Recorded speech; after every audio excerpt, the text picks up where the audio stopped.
What's up, everyone? Welcome back into the channel. So now that day 14 of Green Bay Packers training camp has concluded, in this video, let's go over and recap everything that happened in today's practice. I also did just release the highlights from today's practice, so if you want to go watch that video, click the link right above. So as I said, this is day 14 of Packers training camp, actually the last week of public training camp. Tomorrow will be the last public practice for Packers training camp, ahead of their final preseason game this Saturday versus Seattle. It's been an awesome training camp so far. I feel like we've learned a lot about this football team, especially Jordan Love and all the other young players on this roster.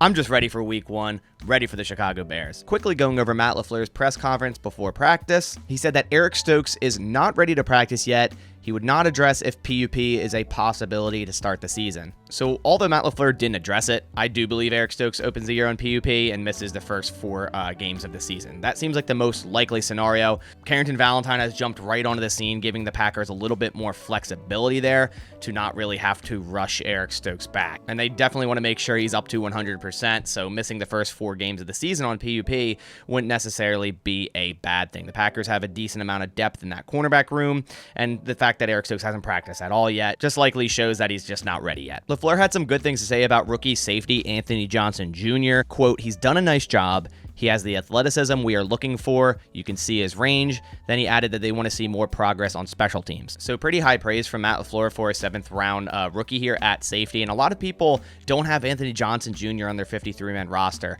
I disagree with that. I believe he will be on this roster. I think he has too much potential. And I know it's a 7th rounder, but this guy was like a 4th, 5th rounder on a lot of people's draft boards. And I think he has a lot of potential to be that, run support type of safety the Packers are kind of missing as of right now.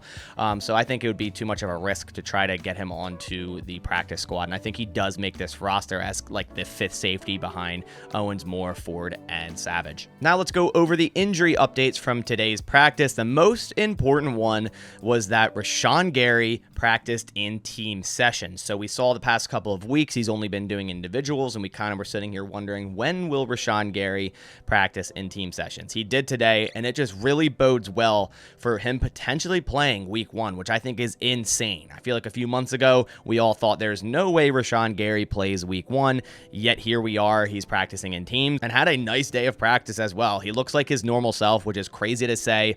And if we even get like 40% of snaps from Rashawn Gary week one, I think that's definitely a win, and he'll obviously help this defense so much. This defense will be so much better when Rashawn Gary's on the field. So if he can come back week one against the Bears, that'll help this team out a ton. Some other players returning in today's practice, one of which Ennis Gaines, who's been out a couple weeks, Corey Ballantyne, the same there, and Caleb Jones. All three are back today. New roster additions, linebacker Marvin Pierre and cornerback Elijah Hamilton were at practice today. The Packers signed them yesterday. They also gave an update on Tarvarius Moore, who injured his knee in that New England game. He is considered day to day. Bakhtiari isn't practicing today. It's a rest day for him. And Henry Pearson, Tay Wicks, and Jake Hansen not practicing. All three were hurt in that New England game. Don't have a real update on any of them other than the fact that they weren't practicing today. And players that are still out that were out last week, Lou Nichols, Tyler Goodson, Bo Melton, Devondre Campbell, Eric Stokes, and Luke Tenuta are all still out. Now let's go over the offense recap from today's practice. The starters were Jordan Love, Aaron Jones, Watson and Dobbs, Musgrave and Kraft at tight end.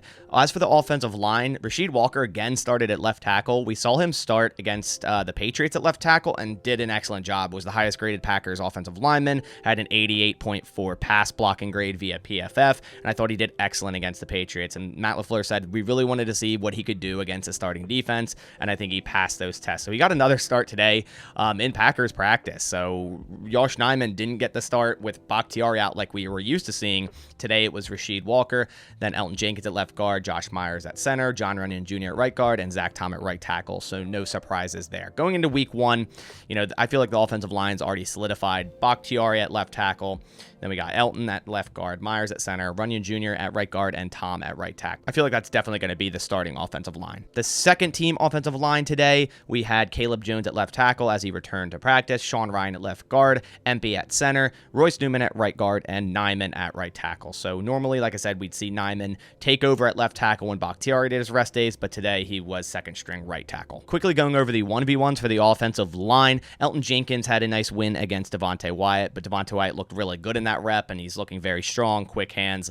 Looks like he's taking that second year jump. Rasheed Walker beat Justin Hollins in a rep. Caleb Jones beat Enigbare. Sean Ryan beat Chris Slayton in 2 reps. Sean Ryan's been really good in that 1v1s all training camp. Josh Nyman had a winning rep against Van Ness, and Caleb Jones beat Brenton Cox. The offensive line did pretty well in 1v1s today. Now going over the team portions of today's practice, and of course we're going to start with Jordan Love and how he looked in today's practice. So I'll start this off by saying it was a windy day of practice. Jordan Love started slow, but then was on fire to end practice today, making a ton of impressive throws, found both Watson and Dobbs over the middle of the field in tight windows in today's practice. He did a good job managing pressure and making throws under pressure. The first play of red zone period, he found Christian Watson on a 25-yard touchdown, so they needed 1 play to score. Then Love and the offense did a period where they started within their own 5, and Love found Jaden Reed across the middle throwing out of his own end zone. So the Packers were using the middle of the field in practice a lot today, and it worked. And I love to see this.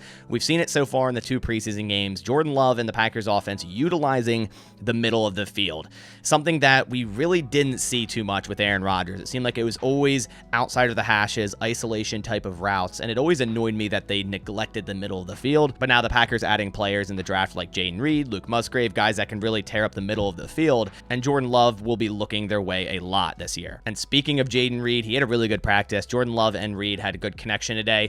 Love hit Reed on a 78-yard touchdown out of the slot on a fade route versus Keyshawn Nixon. It was a perfectly placed ball over Jaden Reed's shoulder. Just continuing that connection they are building this season so far. We saw last week against New England, that crosser route, Jordan Love throwing a perfect ball to Jaden Reed for that touchdown. I love seeing that rapport build and build because I'm super high on Jaden Reed and what he can do in this offense. Then ending practice, Love also found Samori Toure over the middle for a nice 24-yard gain. He kind of threw it behind him for a sliding catch, this so Toure wouldn't get hit while catching the ball, just kind of, saving his wide receiver in terms of that. Overall, Jordan Love had a great day of practice while throwing in the wind, and he seems to be getting better and better as camp goes on.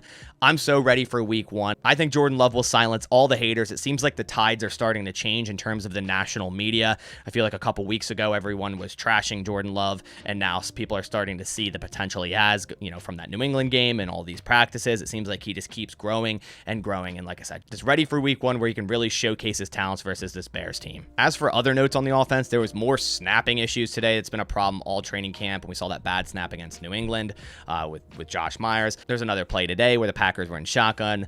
Musgrave was in motion. Josh Myers snapped it, and it hit Musgrave's leg. So the timing just not there. Also a fumble exchange between Empey and Clifford. So these problems just continue to happen, and I'm hoping they get fixed. There's also a number of false starts on offense. So like I said, it started kind of slow and didn't look too great, but it ended very, very well. Alex Magoo even hit Bonds on a 91-yard touchdown today. Bonds got behind Keandre Thomas, and it was just a beautiful throw. Overall, the offense scored a lot today, and I think won today's practice. Moving over to the defense, starting with the starters, it was Clark, Slayton, and Wyatt on the defensive line, and Rashawn Gary and Preston Smith at edge. So like I said, Gary getting his first team sessions, he started opposite Preston Smith. Just huge advancements for him potentially playing in week 1. Quay Walker and Isaiah McDuffie were first team linebackers. Devondre Campbell is still out. Now Gutekunst did say he thinks he'll be ready to go week 1, but we'll see what type of practice he gets up until that point. But Isaiah McDuffie has been filling in nicely. The corners were Jair Alexander and Rasul Douglas, and safeties were back to Ford and Savage. We've seen them rotating safeties around a ton with Tarvarius Moore and John Owen starting, and Rudy Ford on the second team, but now we're back to the Ford-Savage duo there at safety. A couple 1v1 notes for the defense. TJ Slayton beat Josh Myers on a rep, Colby Wooden beat John Runyon, and Rashawn Gary had his first 1v1 rep versus Zach Tom, and Gary got nice inside leverage. He is back. As for defensive team recap, Brenton Cox Jr. had another good day of practice. He beat Austin Allen for a would-be sack on Sean Clifford, then beat Allen again for a tackle for loss on Wilson. I feel like it's really hard to keep this guy off the 53-man roster, even though he would be the 6th edge, which I don't know the last time the Packers kept 6 edge guys. It's usually 4 or 5. They kept 5 last year, but I feel like it's just impossible to keep him off the 53-man roster. And when you're building the back end of a roster, it's not so much, how many players you have at a certain position. It's just trying to keep the most talented players, in that top 53. And I think Brenton Cox is 100% one of them. So I feel like he's going to make the roster, and I think it would be a mistake to not have him on that 53. Kenny Clark, also a nice player on defense today in practice, had a disruptive practice today. Kingsley Enagbare and Wyatt had a would-be sack on Jordan Love. John Ford also had a nice practice. Didn't have a good game at all versus New England. He had an impressive tackle for loss today on Patrick Taylor. He's definitely fighting for that 6 defensive line spot if the Packers even keep 6. I have them keeping 5 with Wooden and Brooks as the last 2. But if they do want to back up nose tackle, they could very well keep John Ford. Carrington Valentine and Anthony Johnson Jr. I thought had a nice day of practice as well. Both did well in coverage and had pass breakups. But overall, the offense got the better of the defense and passed the ball very well today and scored multiple times. To round things up, quickly going over special teams, to go over kicking today.